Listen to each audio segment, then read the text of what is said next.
Misi ngidam mistis datangi 99 pantai, balas budi pada utusan leluhurnya.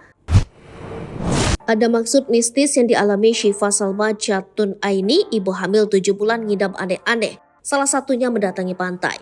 Ternyata Aini punya misi mendatangi 99 pantai untuk membalas budi kepada sosok bernama Fajria. Yang bikin bergidik, Fajria itu sahabat tidak kasat mata Aini yang diutus oleh leluhur ibu asal Bandung, Jawa Barat itu.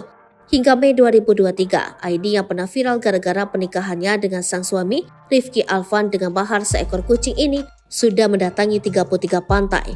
Aini menceritakan pengalaman dia mendatangi pantai ke-33 di akun X miliknya, Fajria Aku Capek. Kendati demikian, dia sudah muak dengan semua ini hingga merusak kondisi mental suami dan keluarganya. Pada setiap cuitan, dia memanggil nama Faj yang adalah panggilan pada Fajria.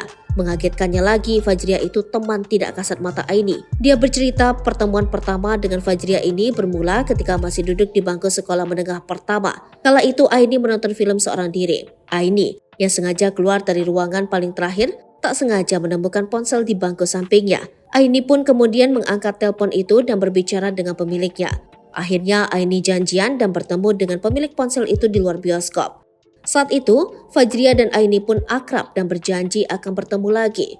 Hingga akhirnya 3 hari kemudian, Fajria pun menghubungi Aini dan mengajak bertemu. Keduanya pun bertemu di Balai Kota Bandung. Fajria pun lalu berjanji akan mengajari Aini sulap selepas azan asar. Lalu, ia pun meminta diantar oleh Aini untuk buang air ke toilet Balai Kota. Di sana, Aini kaget saat melihat Fajria tiba-tiba hilang dari dalam toilet dan tiba-tiba ada di belakangnya. Setelah kejadian itu, Fajria sering menemui Aini dengan keanehan lainnya. Tiba-tiba saja Fajria mengirimkan pesan akan datang ke rumah Aini.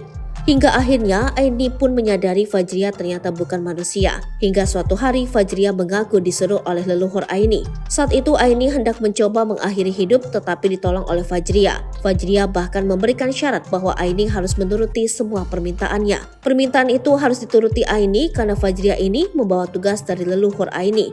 Aku juga sebenarnya gak mau ngelakuin ini buat kamu kalau gak tugas dari leluhur kamu, kata Aini menuruti ucapan Fajria saat itu. Namun Aini mengatakan sejak saat itu tidak pernah lagi melihat Fajria. Kini dia harus menyelesaikan misi mendatangi ke 99 pantai seorang diri. Download Tribun X sekarang, menghadirkan lokal menjadi Indonesia.